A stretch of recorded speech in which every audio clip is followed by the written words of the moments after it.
Hey everybody, Sean Hammond with PremierGuitar.com. We are in Des Moines, Iowa with Jake Snider from Minus the Bear, and he's showing us his whole rig here. We're looking at his pedal board first. And Jake, what you got going on here? Now basically, it's a pretty simple setup. I've got distortion, a phaser, boost pedal, delay, and two Line 6 DL4s that I use for sampling parts and looping. The basic clean sound is just kind of a neck pickup, kind of basic, kind of a quick slapback delay with the Vox Delay Lab. And then a lot of times I have to have this kind of delay, just like a more modulated tape style delay.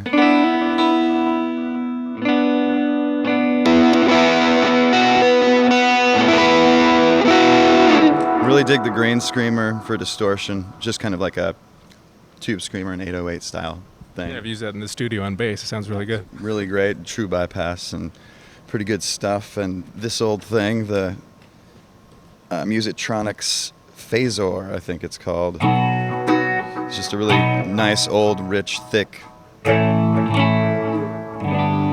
phaser that I love to use.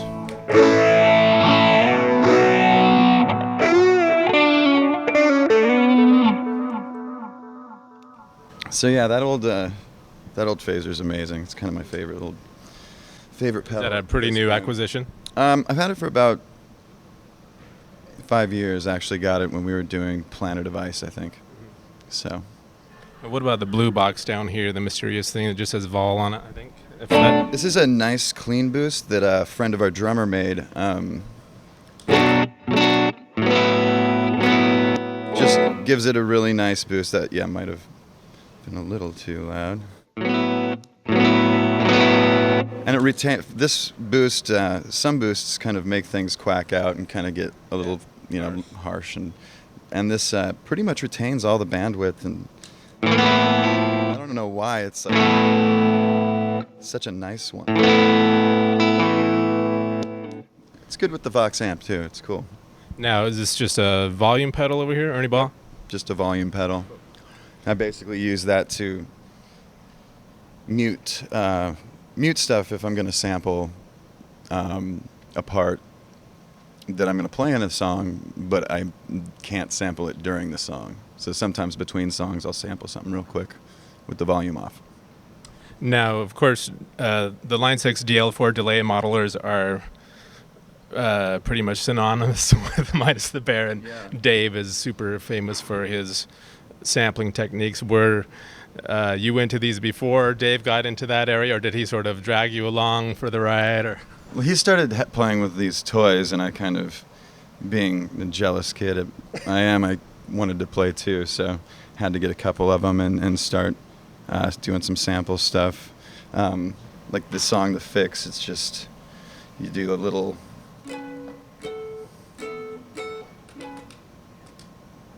double time it so that it's an octave higher, and it's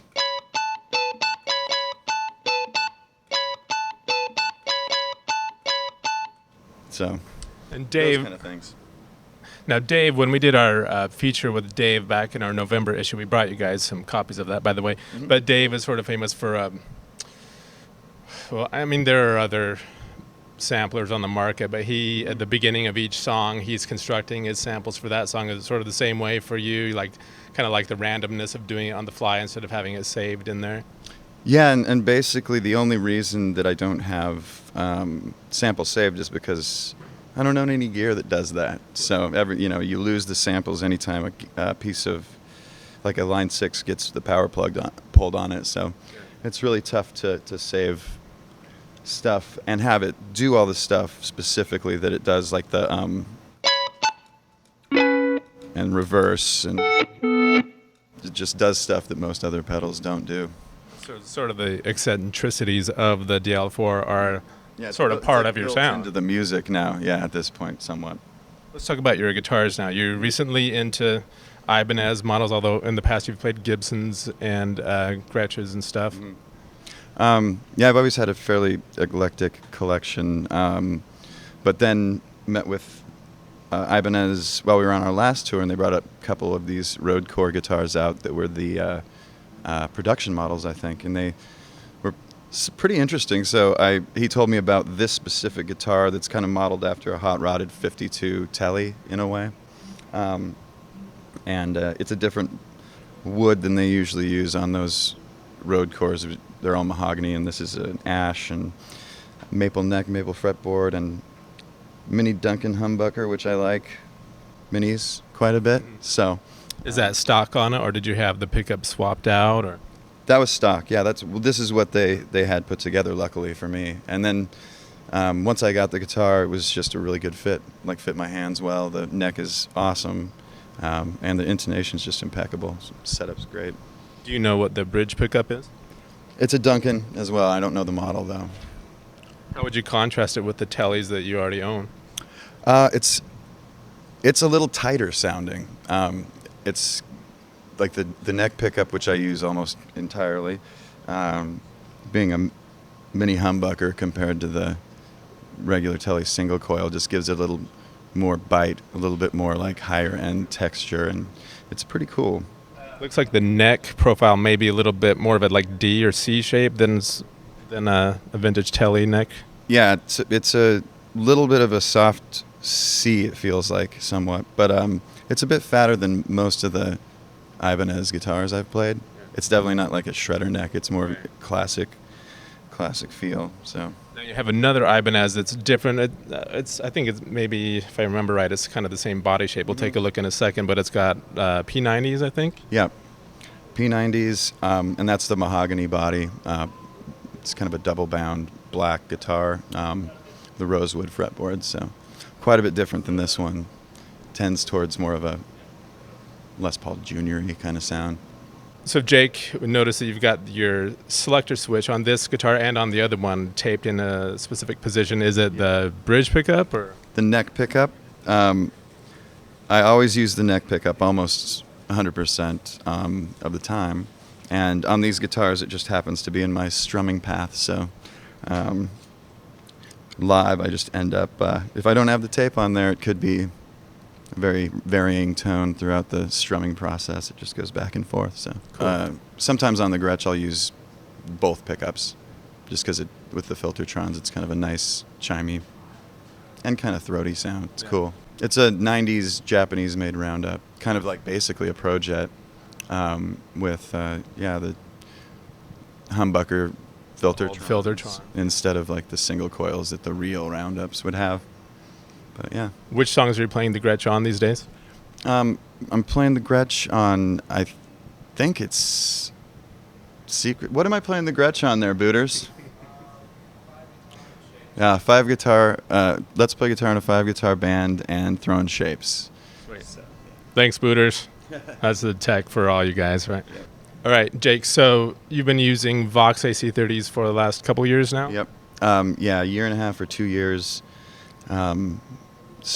Just started kind of playing them in Europe as rentals, actually, and then wanted to get one at home, so I tried out the hand-wired one, but the lead time on getting one of those was too long, and the tour was coming up pretty quick, so I just got the regular standard AC30. This one's got Alnico blues in it, and it just sounds great. Sounds good to me. And you prefer the top boost channel, it's looking like? I'm in the normal channel. Oh. Yeah, I go for kind of the simplicity of that circuit and the cleanliness of it. It's just volume, tone cut, and another volume, and gives me a little bit cleaner tone, clean tone than the top boost would for sure. So, but still nice and chimey. Yeah. Well, thanks so much for taking the time to show us your gear. We're going to go chat with Dave and Cory now, but have a good show. Thanks very much. We're talking to Dave Knudson from Minus the Bear, famous for his amazing looping technique with 4 DL4s from Line 6. Yeah, it's these two are generally used for sampling only. This one I use for delay and sampling, and then this one is only for delay. So like for this set, for instance, the second song we play is the fix, which I think Jake was showing you how we do the sample for that. So that'll be stored up here. And then in these two, I'll have the samples for nights stored, because that's, I think, the fourth or fifth song of the set. So it's always easier if I can record the samples after sound check, leave the board on. And then for some of the samples, it's just so much easier to have them already in here, especially the night sample. I can show you that one, which sometimes takes a little longer than I want it to live. So that's why if I can sample it before the show, it's better.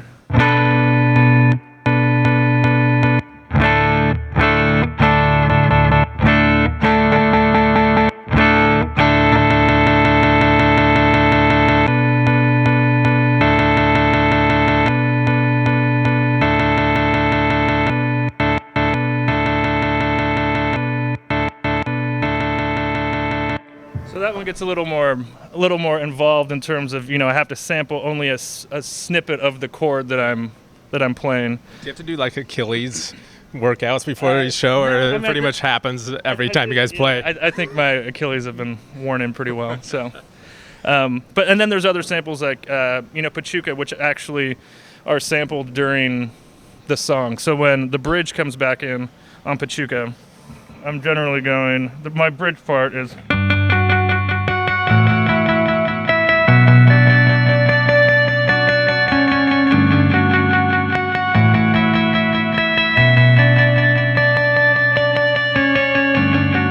So that Pachuca sample actually gets sampled during the song as opposed to before the song, which if I can do it that way is obviously preferable than having to spend time before the song to set up the samples. But so then once I play that part twice, then the second time is when I sample it. The third and the fourth time it's playing off the sampler, and that allows me to change settings for other delays. And then when it goes into the outro, simply kick off the recorded at half speed, kick it up to regular speed, and then it's the high chirpy version. And then you can do that kind of stuff, and sometimes we do the old backwards trick.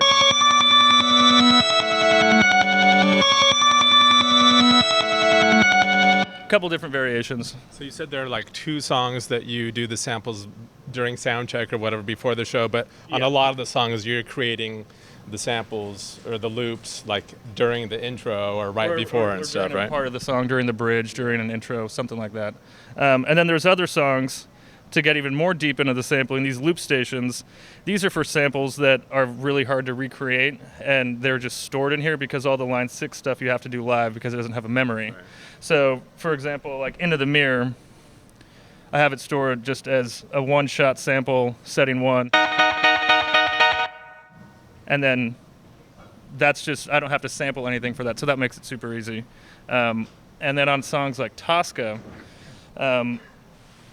this is where it gets more confusing because I'm actually hitting 2 samples at once and then affecting the delay modulation while it's happening.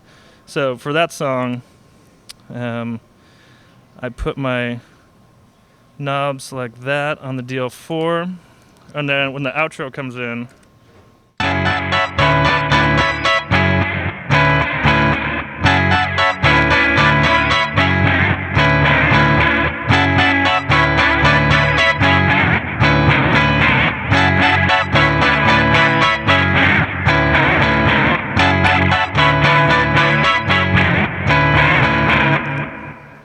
and so I'm affecting, so there's sampling going on, but then I'm also affecting the way that the delay is modulating by turning the tweak knob on the DL4. Cool. So. Now the loop stations are relatively new for you over the last year or two or something, if I remember right? Yeah, I had one RC2 for a while that had the Into the Mirror sample in it, and then for this record there were a couple songs like Tosca where it was just going to be impossible to especially create like this sample here. So it was just easier to throw it in this, loop station with the memory and just trigger it like that. The only problem with these is that you can't do the re-triggering of something easily, which is an effect that I like to use a lot. Whether it's something like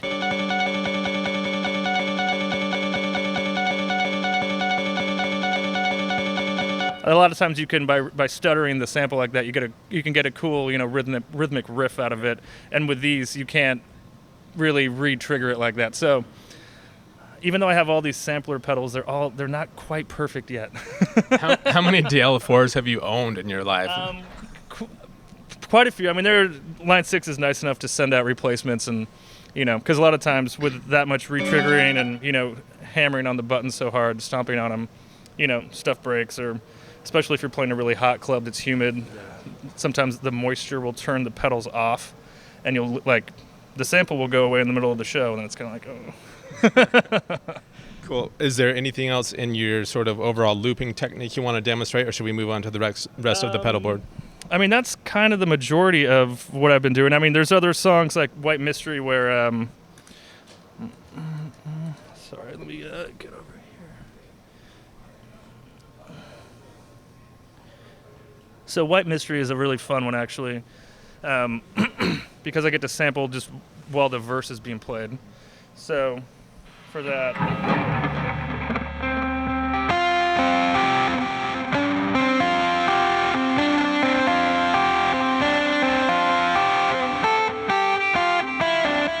and then sample that at halftime, so it sounds.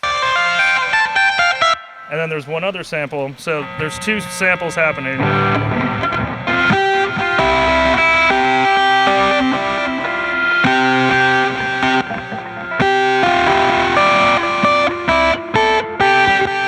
I haven't played this song in a while, sorry. So my part alternates between.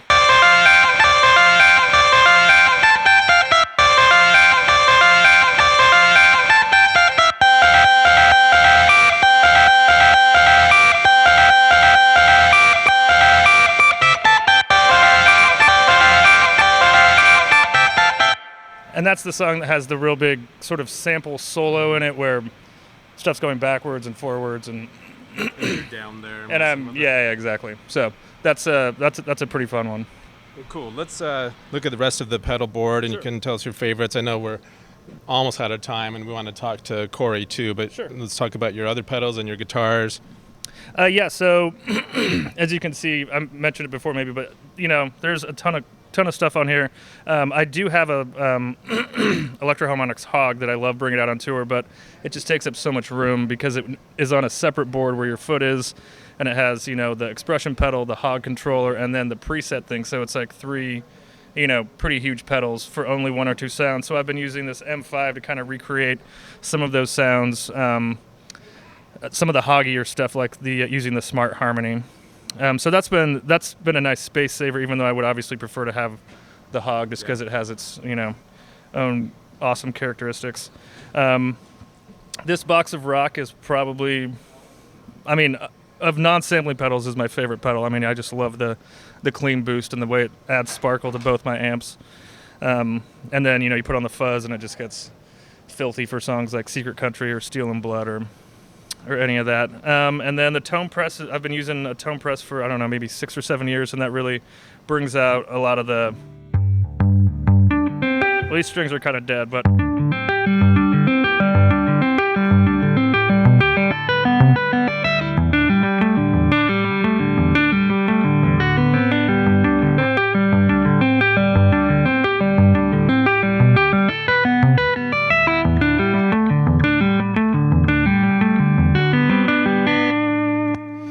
It just helps even out all the tapping, because sometimes the tapping's a little lower strings are quieter and some other notes pop out, so it's just a nice even leveler for everything. So you're using it almost in a compressor type of way, even though you also use a Boss compressor.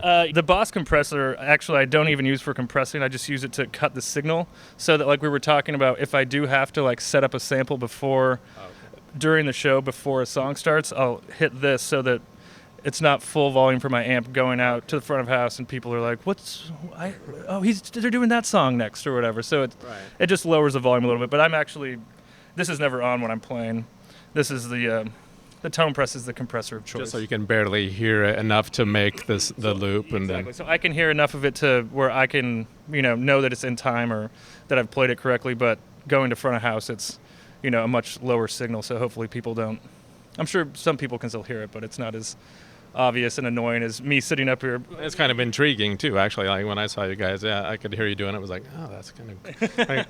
Otherwise, Jake or Alex might be talking to the crowd, or and then you have me over here making a bunch of awkward noise. So. Let's talk about your guitars now. You got a PRS here. Yeah, Custom 24. I've had this for a few years. They were nice enough to give it to me about 3 years ago. And yeah, I mean, I just love the PRSs. Just the neck, super fast, plays great, low action for the tapping. I've started using the coil tap a ton, which is how the sound for Steel and Blood is created. Is normally, I'm, just pretty much on the bridge and sometimes. Or the neck and sometimes the bridge, but putting that in there and doing the coil tap really adds.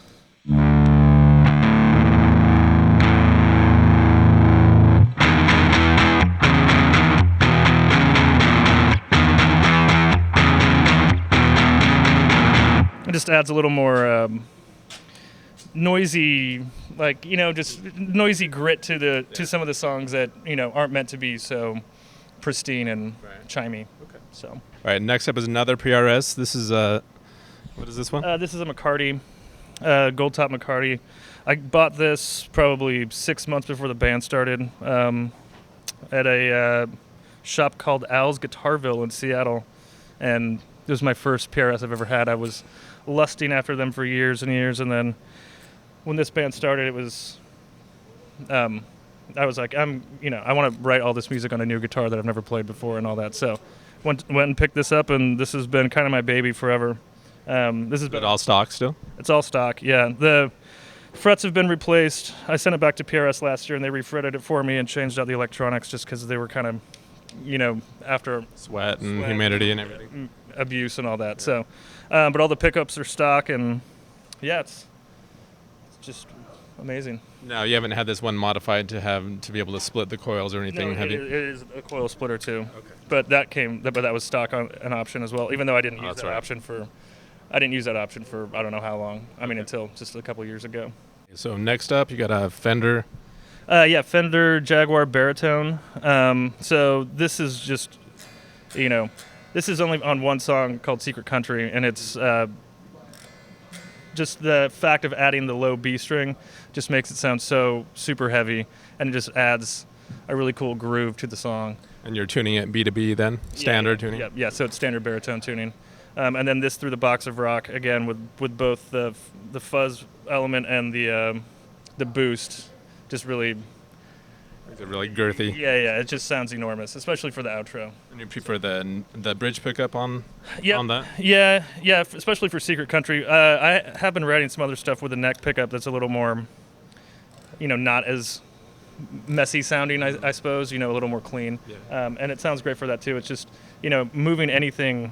It's so funny too, just like playing some of our other songs on this guitar, that many steps lower, it just makes everything sound so crazy. And sometimes it's cool, and other times it's like, oh, that's just mush. Yeah, so sometimes usually when you write a song on that guitar, it only sounds good on that guitar, exactly. And then you try and transpose it. Yeah. So sometimes it's kind of an interesting experiment to play, songs that were meant to be played in E or D on here and see how they sound. But a lot of times that ends in embarrassment. Okay, so acoustics in the show, that's kind of new, right? I don't remember you guys playing acoustic last time I saw you, but so what you got here? So this is an Ibanez that they sent out for me. I've only played it at one show because we've only played the song Listing once, and so we're adding it to the set for this tour off the new record. And it's the kind of poppy number that is all acoustic. I tried doing it on a PRS with the coil split, but it just sounded terrible. It didn't have like the full natural acoustic sound or whatever. So this, just coming out of here into a DI, sounds great. And it is kind of weird for me to be playing an acoustic guitar on stage, but it's sometimes a nice change. So you've been using a dual amp rig for a while now, right? Yeah, for a couple years, and they're both on all the time. It's not in stereo, which I know sounds kind of weird, but there are some songs where the stereo-ness and ping-ponging and stuff happen on the record, and so I'm kind of in the process of routing these so that they're stereo. It just sounds different than what I'm used to. So so that will be happening soon, and that'll sound great for like the effect at the end of Tosca that I was showing, where I was manipulating the delay on the DL4 while the samples were going on. So you've got a Mesa Lone Star. Which one is this? This is the 2x12, just the regular Lone Star. Which tubes are you using in it? These are the 6L6s. I'm running it on 50 watts though, instead of the 100, just because 100 gets a little loud, especially with 2 amps and a twin that's always loud. So we got these amps right before the Planet of Ice record came out, which is why we used to all have white Mesa amps because we were like, oh, Planet of Ice, so let's make all of our amps white, and Aaron was playing like a clear drum set. And so it actually was kind of cool. But yeah, this has the nice mid-range beefiness of the tone that I love, and then the twin is really my main workhorse, just because it's so chimey. It has the full-bodied response, but it has like the upper harmonics that really help the tapping shine through and help with some of the sparkly end of the sampling when it goes double time and the samples get in the higher register. Now you've got a pair of AB boxes on top of these. You want to talk about what those are for? The AB boxes, this is merely just splits the signal from this goes into the Mesa, this goes into the twin, and then this AB box is for My Time, the song where I'm playing an Omnichord and I'm not playing guitar. So this is a Japanese synthesizer made by Suzuki. I remember those came out like in the mid '80s, right? Yeah, exactly. Yeah, I got it on eBay. Like, I don't even know if they make them anymore. But yeah, so this just splits between A is my guitar signal, and then B is the Omnichord.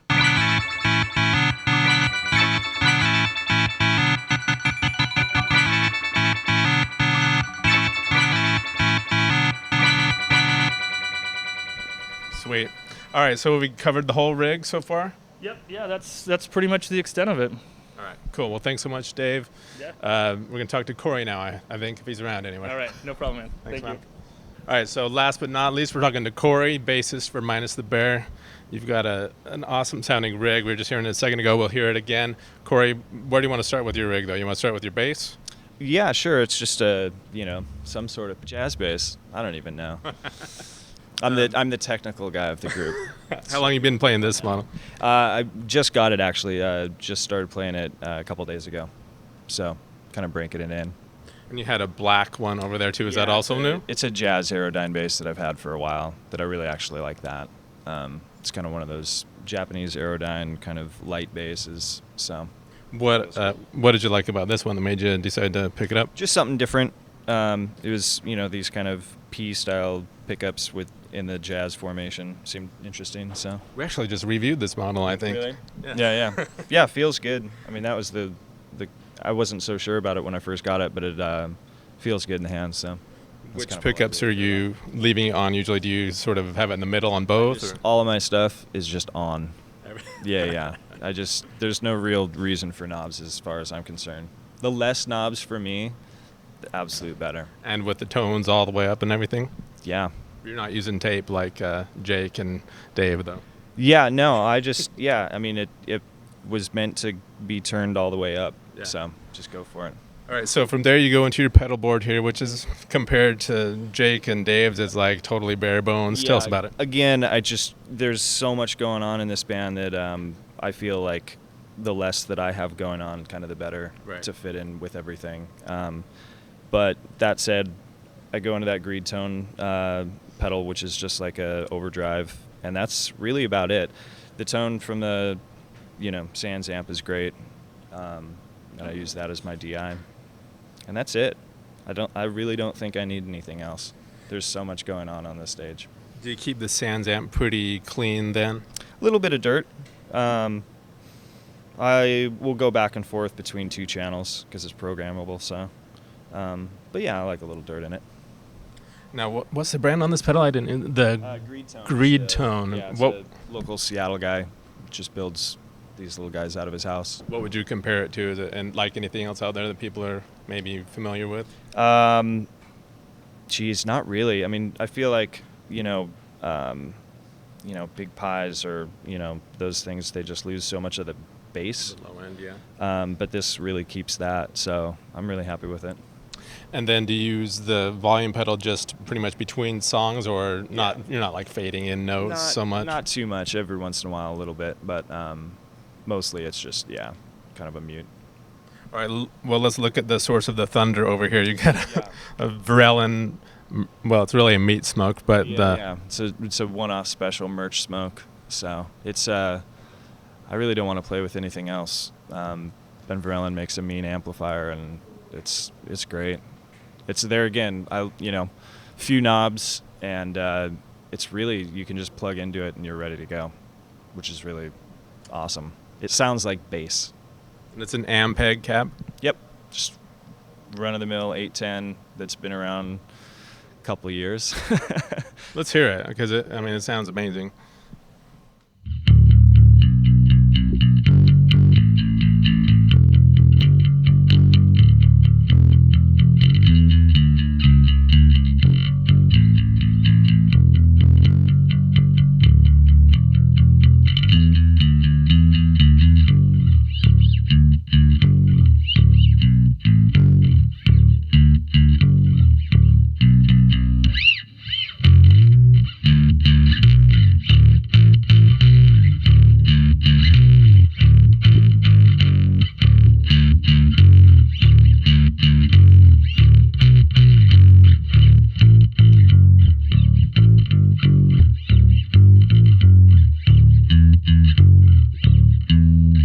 Nice. Thanks, Cory, for showing us your rig. Good luck at the show tonight. Thanks a lot, man. Yeah. I'm Sean Hammond with PremierGuitar.com.